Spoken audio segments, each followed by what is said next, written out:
Welcome to this message from the Abundant Life Church, England. We pray this teaching encourages and inspires you.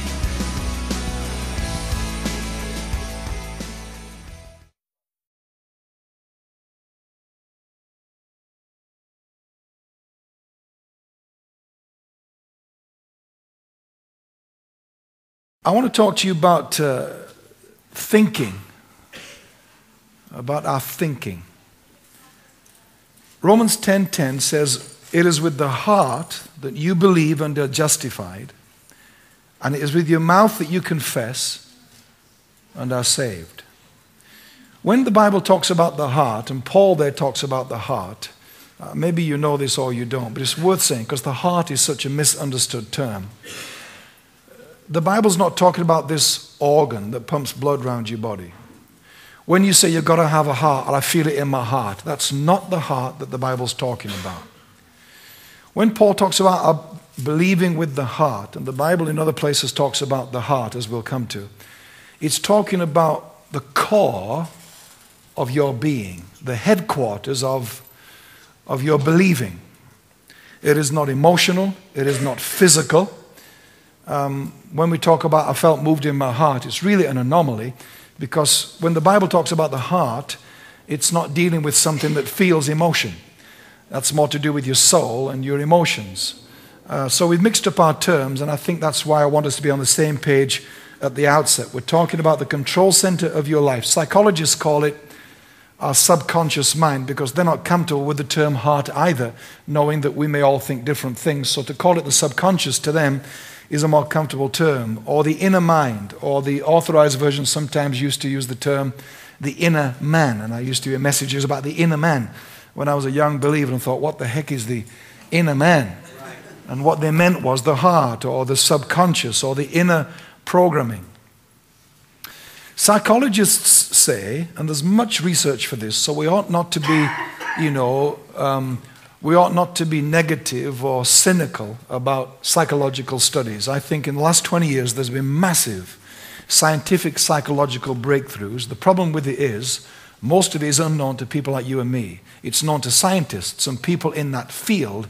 But those of us that are dealing with the shaping of human life are ignorant about many things to do with people.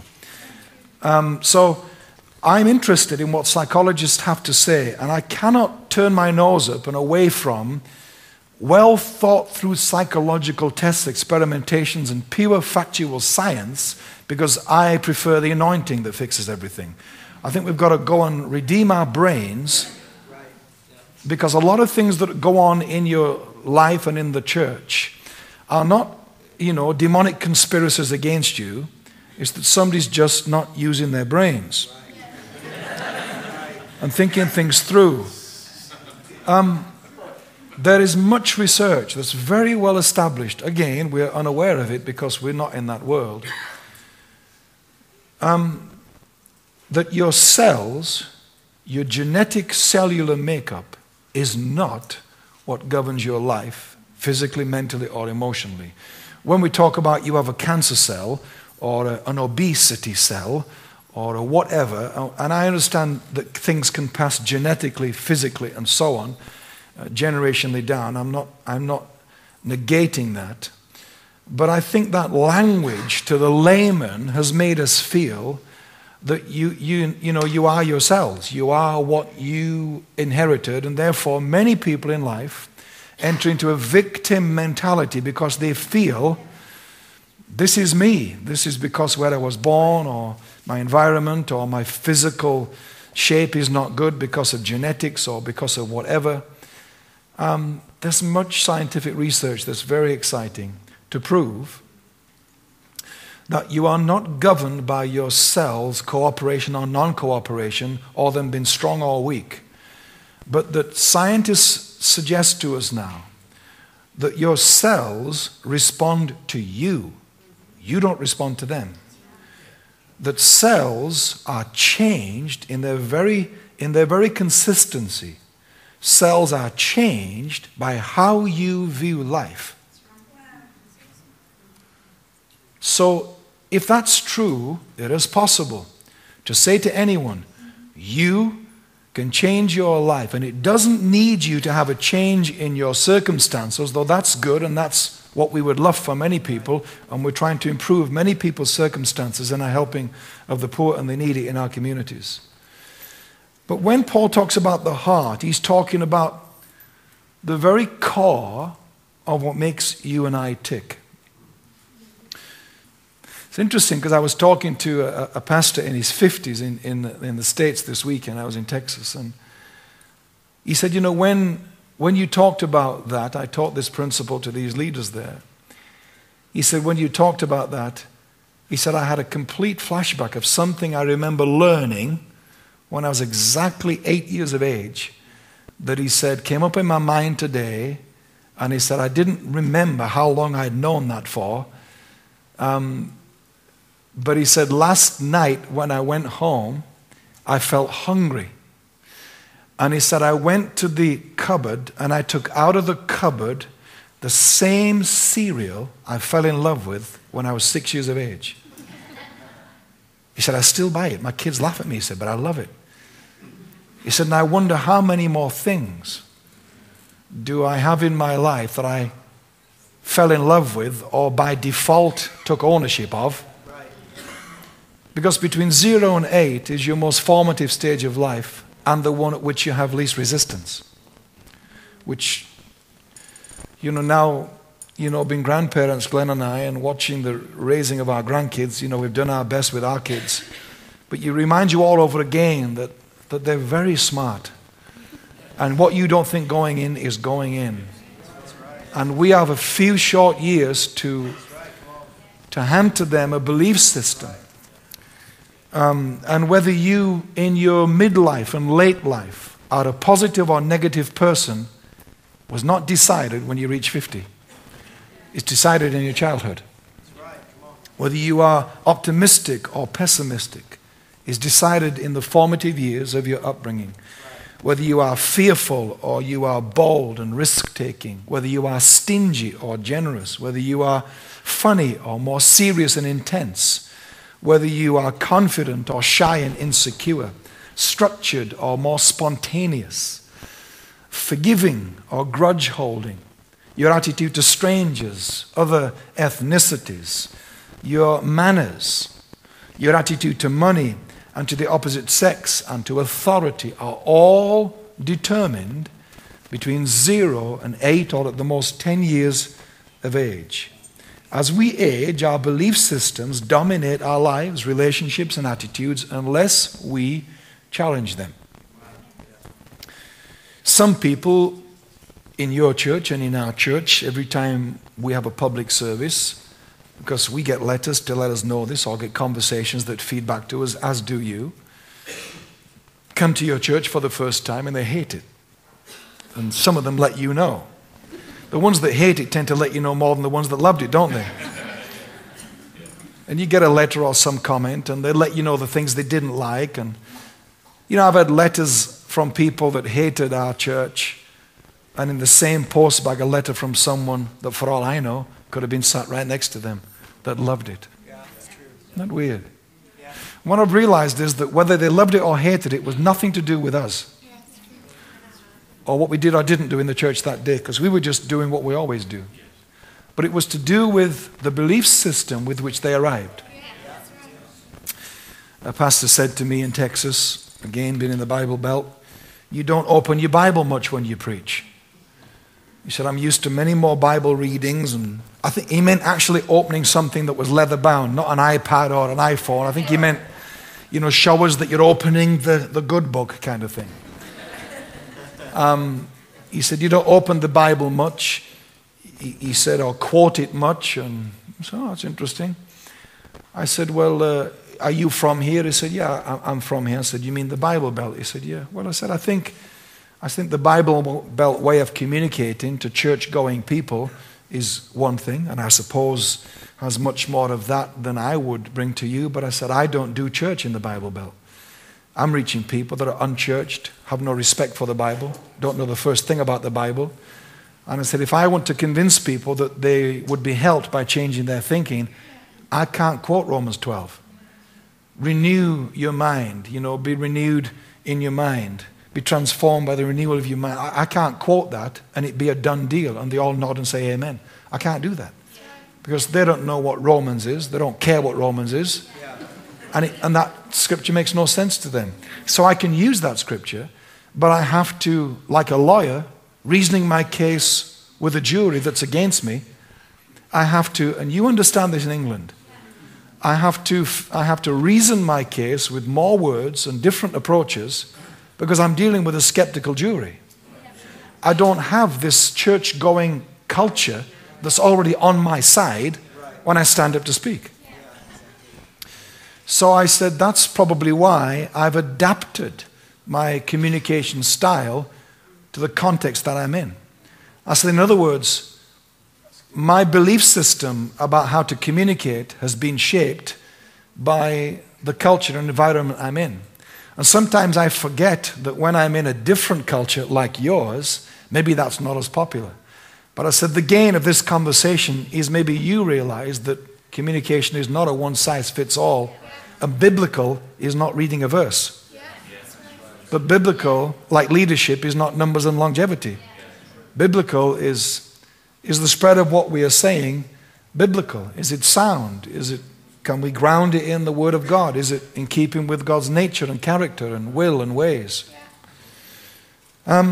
So the way people enter our buildings and enter our space, and the way you've come today, and we've all come today, and what we think about today is not governed by today. I know that when I go to places, my grid of how I think things should be done, or things I like, and that's even more so for us as leaders who tend to, have a controlling hand in how we do church. So when you're in a place where you're at the mercy of how they do church, it's an adjustment. And so there's always times when we go and we feel uncomfortable or don't agree with something, but it's not that they need to change necessarily. It's letting us know that that's how I like things to be done, which may be right or wrong, but that's the dynamic of it. Because whatever you believe in your heart, you will always find evidence for, whether it's real or imagined. Some people have written to me and said, I remember the Excel conference last year, a guy wrote a long letter about we don't pray enough in our services. And over the 24 hours, he counted all the times we didn't pray. And we didn't pray and lay hands on our speakers as they came to speak. And you know what? I have nothing against that. That's not wrong. But if we don't do it, it's not wrong either. But to him, it was wrong. Now, what I understood was, it wasn't that I should think, we must go and do that now. Because you'd finish up doing what everybody thinks you should do and forget who you are. Because never forget, God loves you and everybody else has a great plan for your life. So remember that when you get the mail. So, sadly, much of the 21st century church, and this is our problem in Europe, is unwilling to adapt its communication style, its architecture, its culture, its language, its appearance, its manner.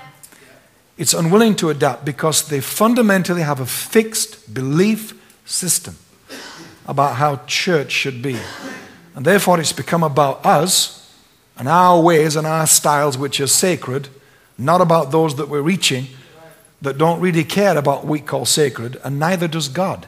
Because many of the things that we think God really cares about, He couldn't give a rip about.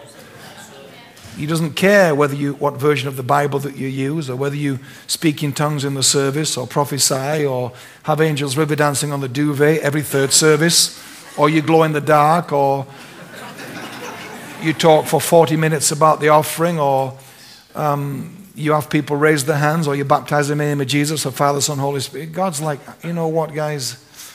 I don't really care. But we've made things really matter. And that has narrowed our ability to reach more people.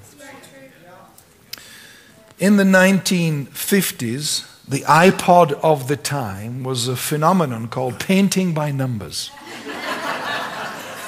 It was because the Palmer Paint Company sold 12 million kits in 3 years. That's a huge amount of sales. The marketing strategy was that in the 50s, most women stayed at home and were homemakers, And when the kids had gone to school kind of thing, it was in the 50s was the introduction of time-saving domestic devices, you know, the microwave and the Hoover and the dishwasher, the washing machine. So these housewives had much more time on their hands, so they became a target audience for the painting by numbers kits. 12 million of them sold.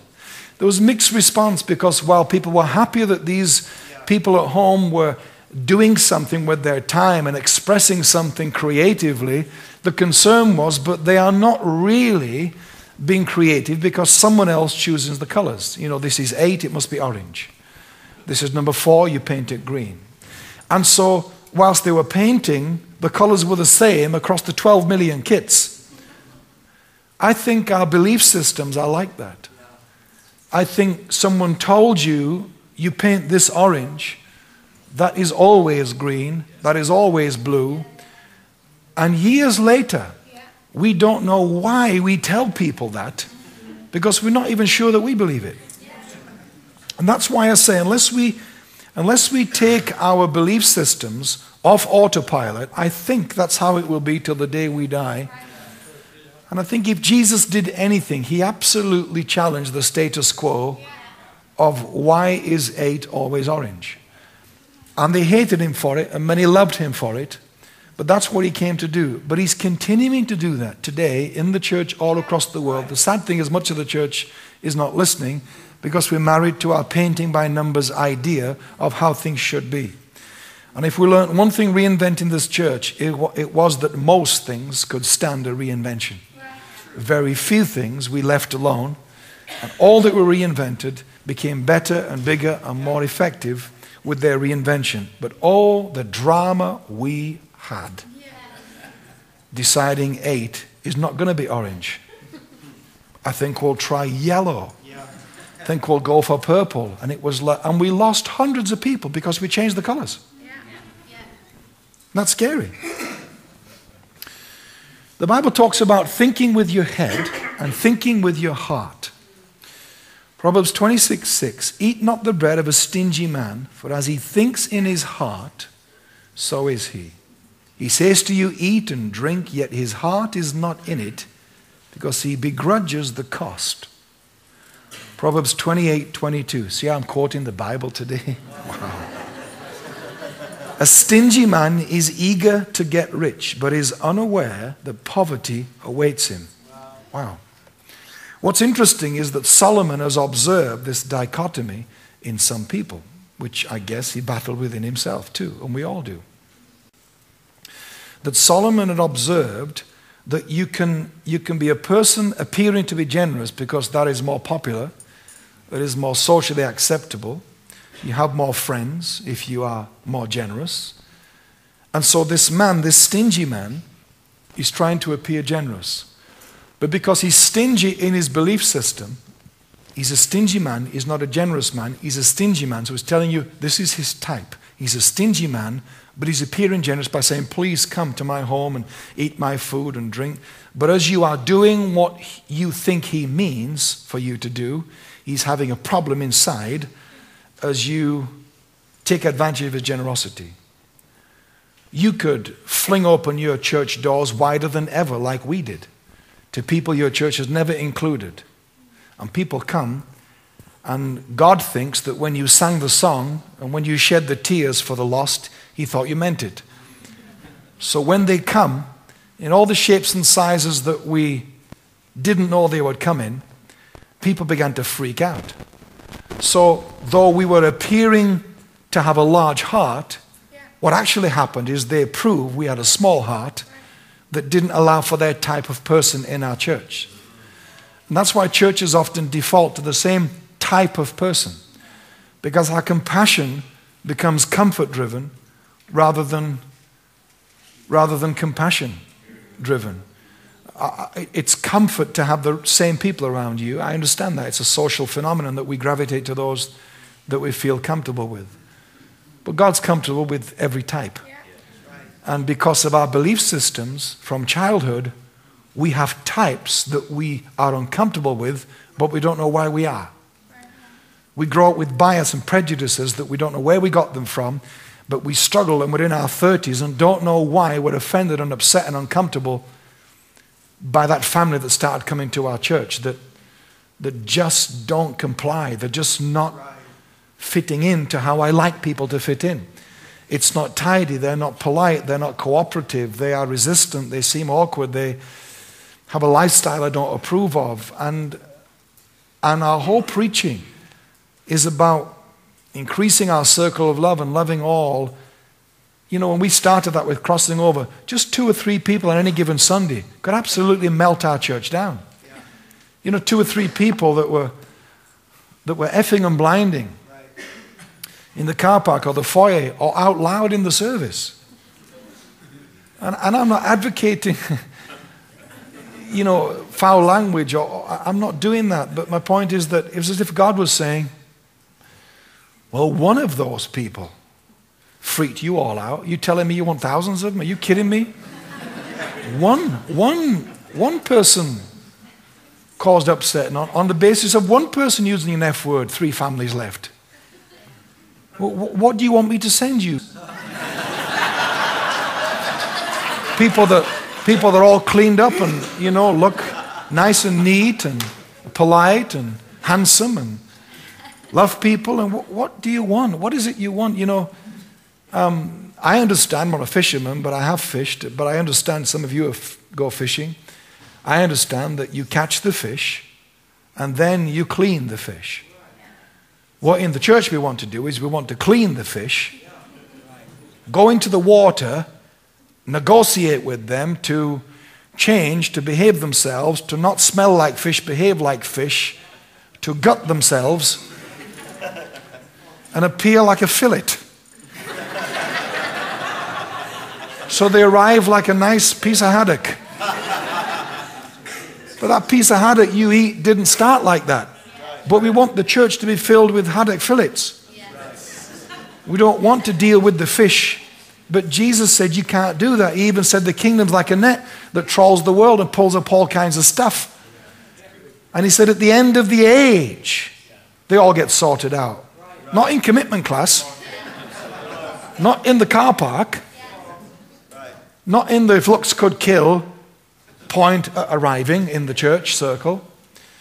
My point is that it's possible that we are that stingy man and don't realize it. Because the stingy man's eager to get rich, but is unaware, despite his head wanting to prosper and his head wanting to be rich and his head desiring wealth, he doesn't know that poverty still awaits him because in his heart, he fundamentally has a belief system that is preventing him being what his head wants to be.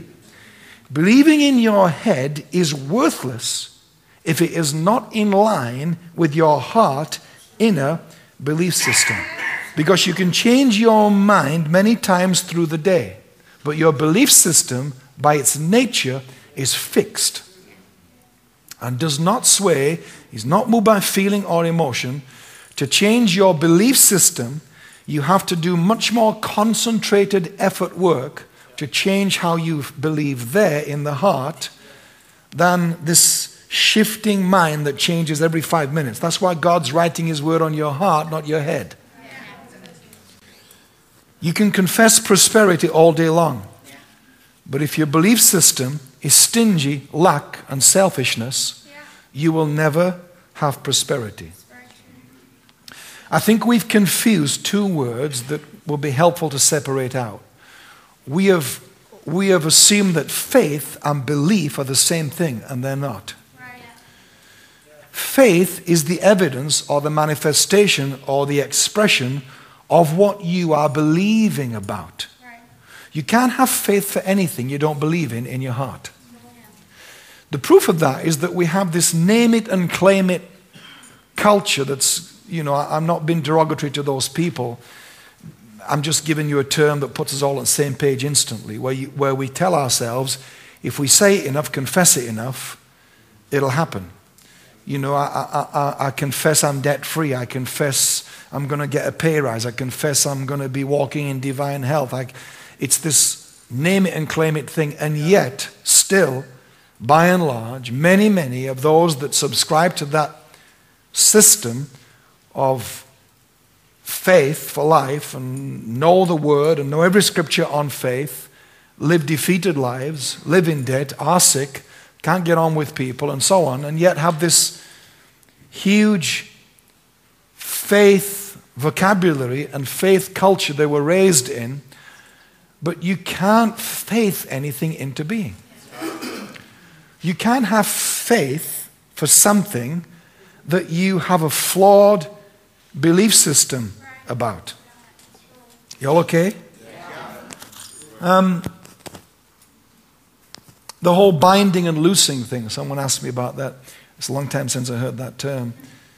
When I was speaking this way, a guy said to me, well, do you believe in the power to bind and loose something? I said, well, I probably not in the way that you have used it in the past or we have taught it in the past. I don't think you can bind anything that you don't believe can be bound or should be bound or God would bind for you. So I think you can say it and you can parrot it,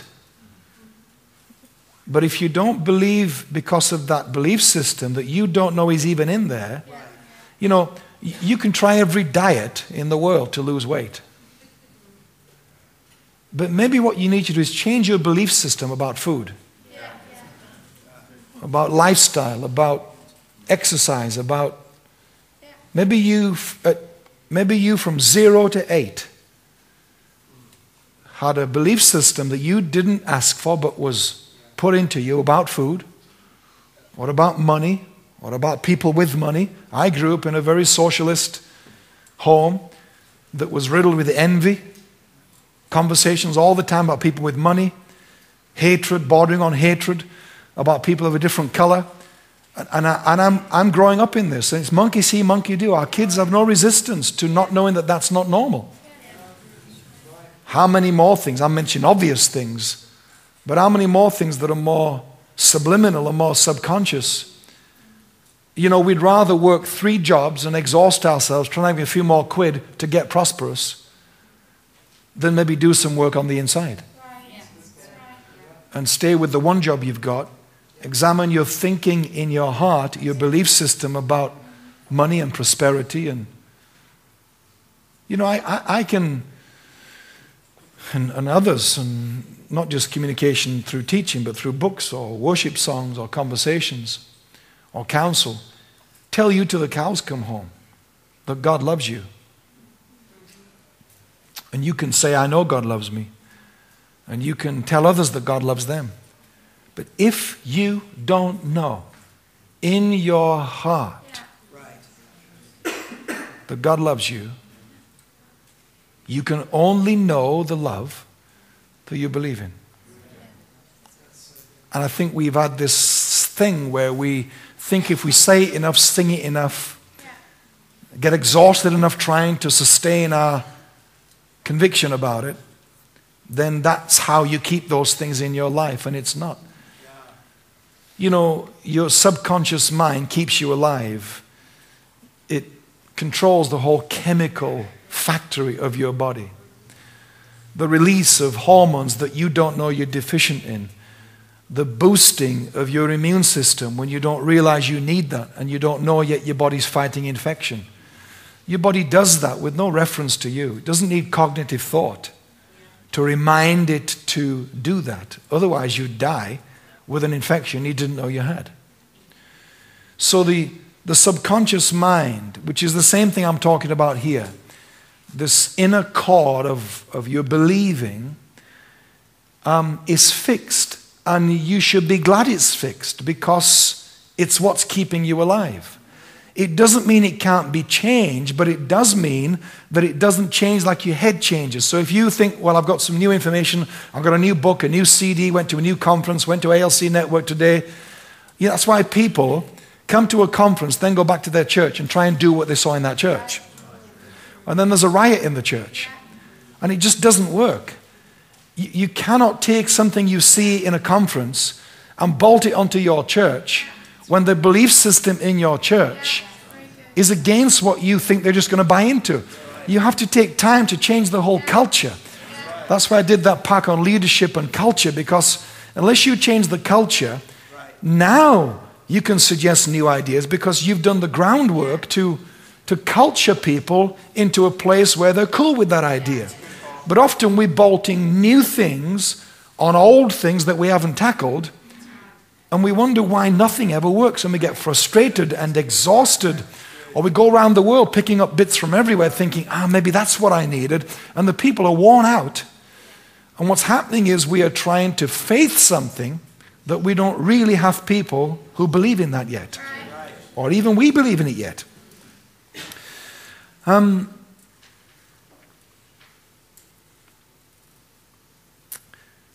Peter had 3 years, 24/7, with Jesus and just didn't get it on many levels. I don't assume, therefore, that we will. Just because you are a good person, love God, know the Bible, in a great church, your dad was a preacher, your granddad was a preacher, or whatever we sometimes relax into for our credentials or our stability. 24/7 with Jesus. But when Jesus is gone, and Peter is speaking on the day of Pentecost, he preaches this amazing message, as you all know, from Joel. And he interprets Joel's prophecy to mean this, that was all about this moment here, and from here on into history. This outpouring is for you and your kids and your kids' kids and for all flesh. And while he's saying that, with his head thinking and his head voice, he has a fundamental belief system against non-Jews. So he's saying one thing with his head thought. He knows in his head that it's right, enough to articulate it, but inside he has a problem with Gentiles.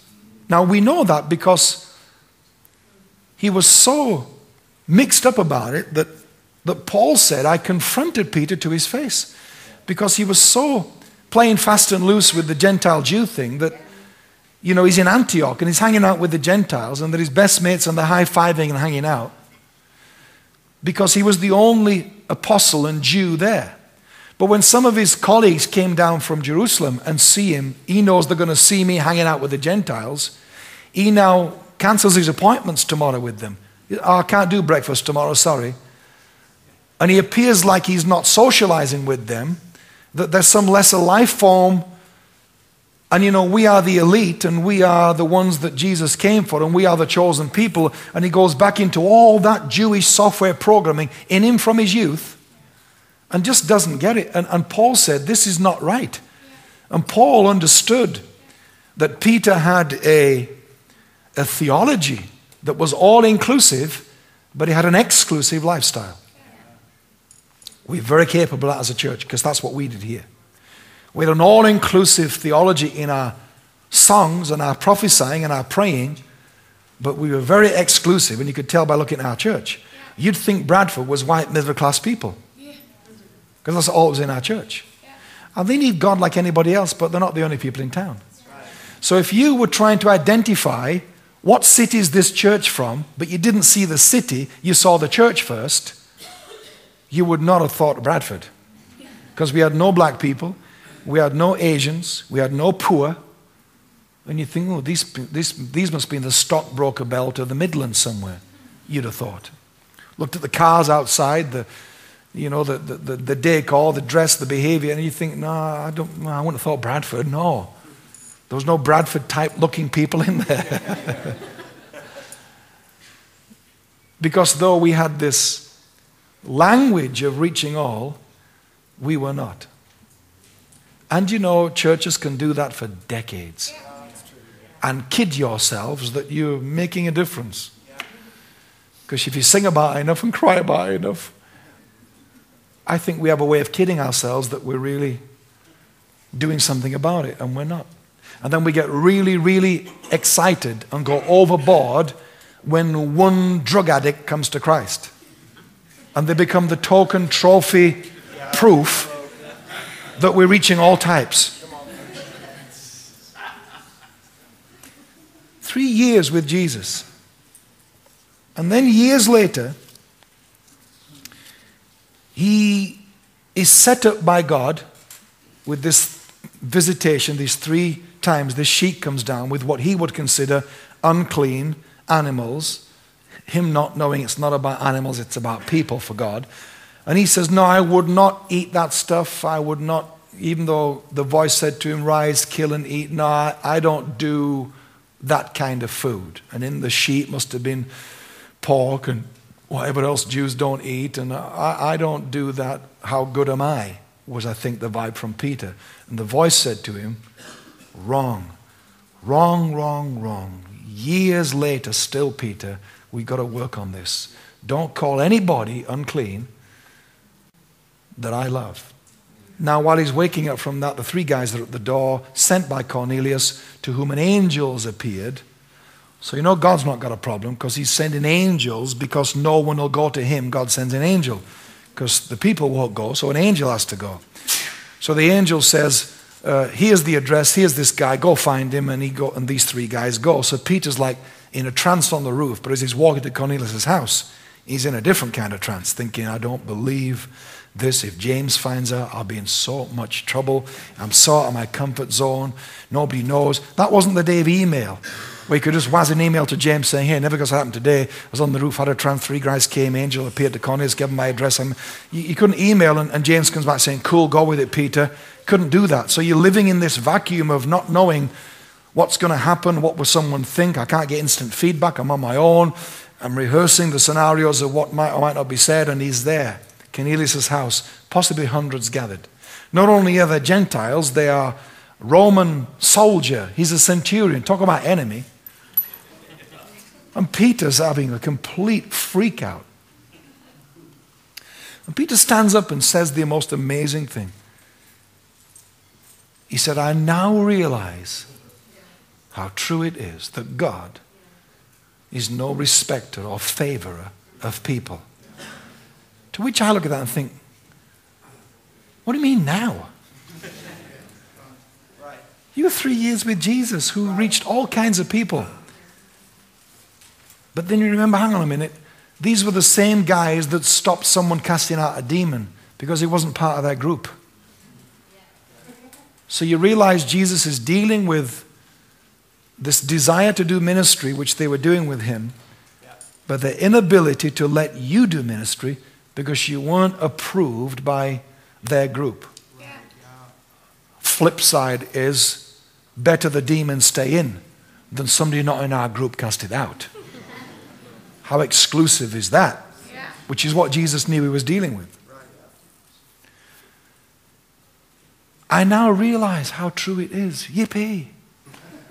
And I think that was as much about what happened at Cornelius' house as it was for the Gentiles being reached. It was as much about Peter's eyes being opened for the future and redeeming that belief system in him as it was about the Gentiles being reached. Because Peter's about to go into his next great part of his sermon, and the Holy Ghost is, yeah, whatever, shut up. Boom. And the Holy Spirit falls, they're all jabbering in tongues, and Peter's like, I am in so much trouble when the boys in Jerusalem find out about this. Yeah, but what God's saying to you, Peter, is that you see, you're the one that said you're the Christ, the Son of God. He had this revelation. You're the same guy that only now realizes that I love everybody.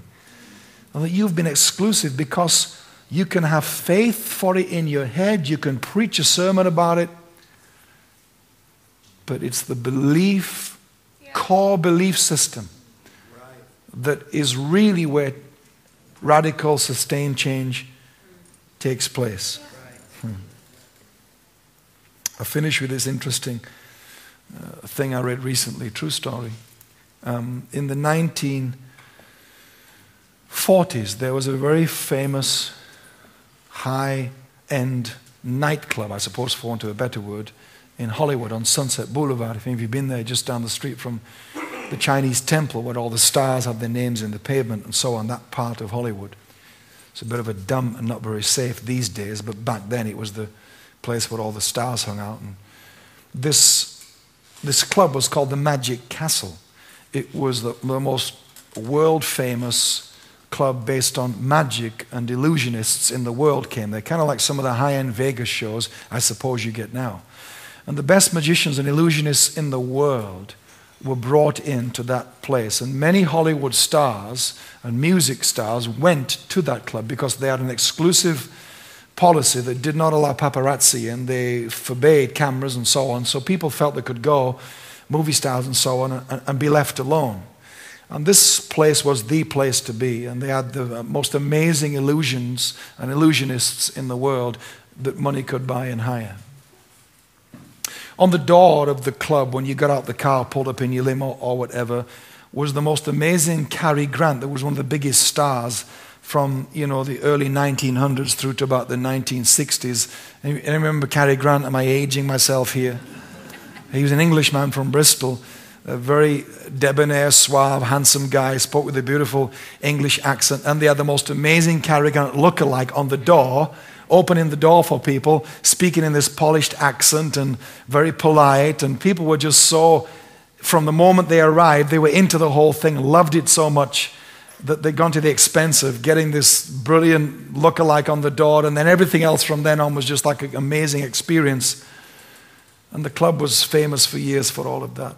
People would speak so much about the encounter on the door was fantastic. What no one knew is that it was Cary Grant. And for months he was on the door because he was dating a girl that worked there, and he knew that because everybody knew it's based on illusion, that he'd probably get away with being on the door and so on, and no one would know. And no one knew. And here's why no one knew. Because it's the last place you expect to see Cary Grant. My point being that if your belief system says that can only happen in this way, it can still be happening, and you miss it. Jesus was the Jews' Cary Grant. Wasn't he?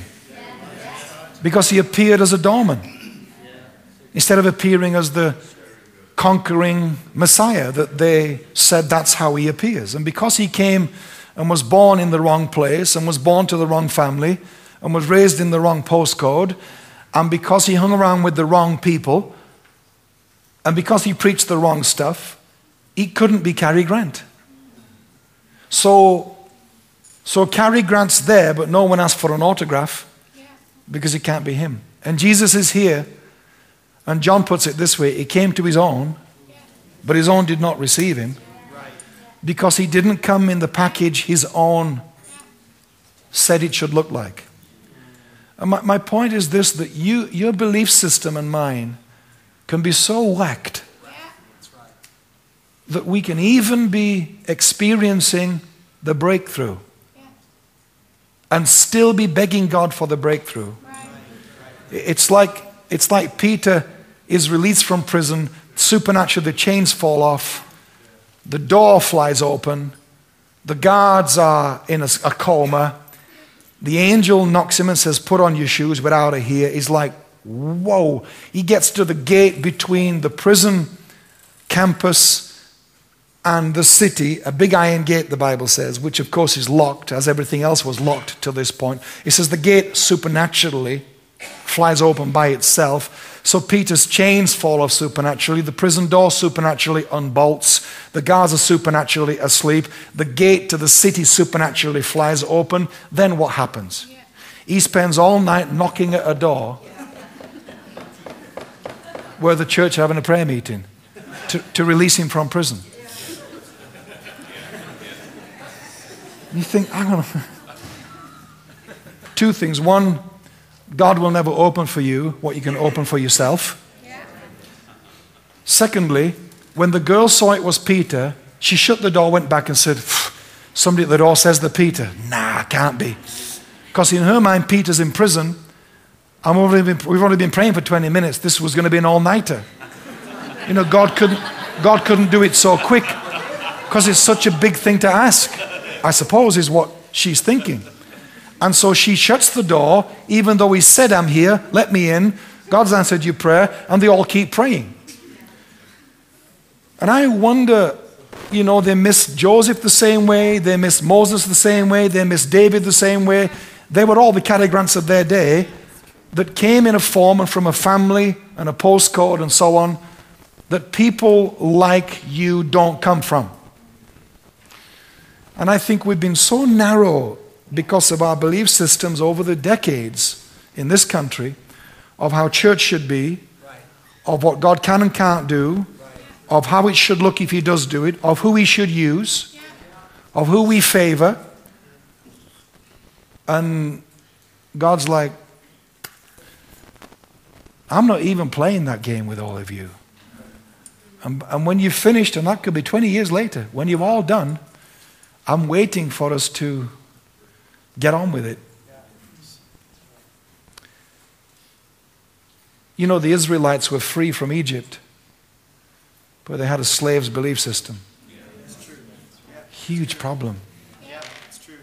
I hope these statistics are not typical, but only 2 in 3 million were able to change their belief system. I don't think God brought them out thinking, I know you won't make it. I know it'll be the next generation because you've been slaves for 17 generations, you're all messed up. I don't think God brought them out to tease them. I think God fully intended that generation to possess the land.